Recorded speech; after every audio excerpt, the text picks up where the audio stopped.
qui fait qu'on peut reconnaître qu'on s'auto-sabote, c'est quand on n'arrive pas à atteindre quelque chose qui compte pour soi, quelque chose qui est important, comme ton projet de médecine douce, de lieu de médecine douce, de lieu de pratique. Il y a quelque chose qui compte pour vous profondément, qui est important à vos yeux, qui vous rendrait heureux, ou qui vous apaiserait, ou qui vous rendrait heureux, fier de vous. Et vous vous rendez compte que vous n'arrivez pas à le matérialiser, vous n'arrivez pas à le concrétiser, vous n'arrivez pas à l'atteindre. Ou si jamais ça arrive, c'est-à-dire si tout d'un coup vous y parvenez, ça ne dure pas. C'est-à-dire vous apercevez qu'en fait c'est très éphémère. Il y a quelque chose qui va tout de suite le détruire, qui va tout de suite le faire disparaître, comme si ça vous glissait entre les doigts. Vous voyez, ça apparaît, ça disparaît aussi vite que c'est venu. C'est une sensation extrêmement frustrante et familière, souvent. Ou alors, c'est complètement bloqué et ça ne vient pas. Ça dépend de l'intensité, évidemment, de l'auto-sabotage sur cet endroit-là de votre vie. Donc, soit c'est quelque chose qui est absolument verrouillé et ça ne peut pas entrer dans votre vie, soit ça arrive à contourner les barrages, hop, ça arrive, mais ça ne dure pas. Et au fond de vous, vous savez que ça ne va pas durer. Oui. C'est-à-dire que vous n'êtes pas surprise quand ça disparaît, vous disiez, je le savais, de toute façon, ça n'allait pas durer. Donc ça, c'est la première, forme, je ne sais pas si on peut dire forme, mais bon, c'est la première forme que peut prendre l'autosabotage. Et d'ailleurs, donc c'est le fait que ça se répète, c'est-à-dire que c'est systématiquement verrouillé, que c'est systématiquement bloqué, ou que systématiquement ça ne dure pas. C'est pas une fois, vous voyez, c'est pas une fois dans ma vie, il y a quelque chose qui va durer. Non, c'est quelque chose qui est répétitif, systématique, familier. Vous êtes dans votre zone familière à cet endroit-là. Une zone un peu lourde, un peu triste, un peu familière. Et parfois, on peut même penser qu'on a une sorte de malédiction parce que d'autres réussissent certaines choses, mais nous, on a l'impression que nous, c'est différent et qu'il y a quelque chose qui est bloqué chez nous.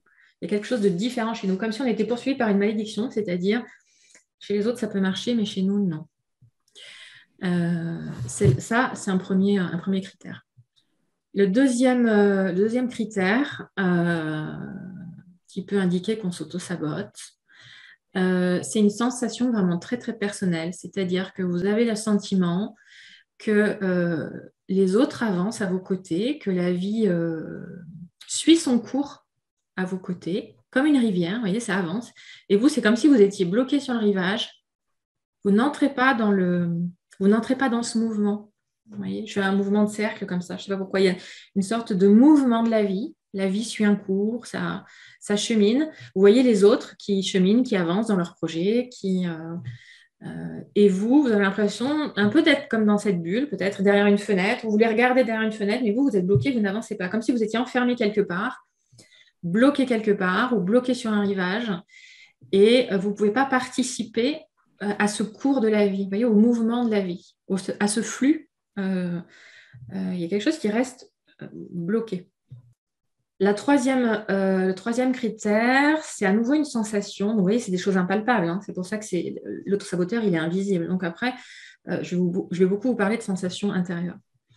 L'autre sensation, c'est quand vous avez le sentiment qu'il y a un énorme décalage entre la personne que vous êtes au fond de vous, les talents que vous sentez au fond de vous, le potentiel que vous sentez au fond de vous, la personnalité que vous sentez au fond de vous, et ce qui se montre au dehors, ce que vous montrez au dehors. C'est-à-dire, est-ce qu'il y a un grand décalage entre ce que vous ressentez intimement de vous, votre confiance en vous à l'intérieur, votre personnalité, certains talents, est-ce que vous réussissez à matérialiser au dehors? Si vous avez l'impression qu'il y a un grand fossé entre les deux, ça aussi, c'est le signe d'un autosaboteur.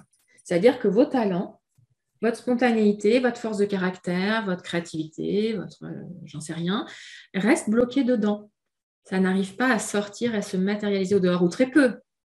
C'est-à-dire que ce qui se matérialise au dehors est infime par rapport à tout ce que vous sentez en vous, à tout votre potentiel. Donc, plus vous sentez que votre potentiel, il est là, mais il est bloqué, plus, ça aussi, c'est le signe qu'il y a un autosaboteur qui est présent et qui va faire barrage. Donc, c'est vraiment, l'autosabotage, c'est vraiment l'empêchement d'exprimer librement au dehors toutes vos richesses intérieures, votre lumière, votre potentiel, vos talents. Vous pouvez aussi vous en rendre compte si vous avez souvent le sentiment, ou fréquemment, de temps en temps, l'impression quand vous rencontrez des gens, que les gens vous sous-estiment, que les gens vous regardent avec un regard, comment expliquer ça, comme si vous voyaient quelqu'un de différent de ce que vous ressentez être au fond de vous. Vous voyez, si vous avez l'impression qu'ils vous donnent une image ternie de vous. Je ne sais pas si c'est clair comme façon d'exprimer, mais si vous avez l'impression que les gens vous sous-estiment ou ne perçoivent pas votre potentiel ou s'adressent à vous comme si, et que ça peut vous heurter parfois en vous disant, mais il me sous-estime à cet endroit-là, ça aussi c'est le signe, vous voyez, qu'il y a quelque chose en vous qui ne se montre pas, que les autres ne voient pas, ne perçoivent pas, ou ils sont trompés, ils se laissent tromper, ils se laissent duper par quelque chose qui ternit votre image. Et le quatrième point important aussi, le quatrième critère que vous pouvez cocher, ils ne sont pas tous systématiquement là, hein, mais il y a un faisceau d'indices. Donc je vous donne ces 4 grands indices, ces 4 grands critères. Après, vous allez voir si vous vous y reconnaissez.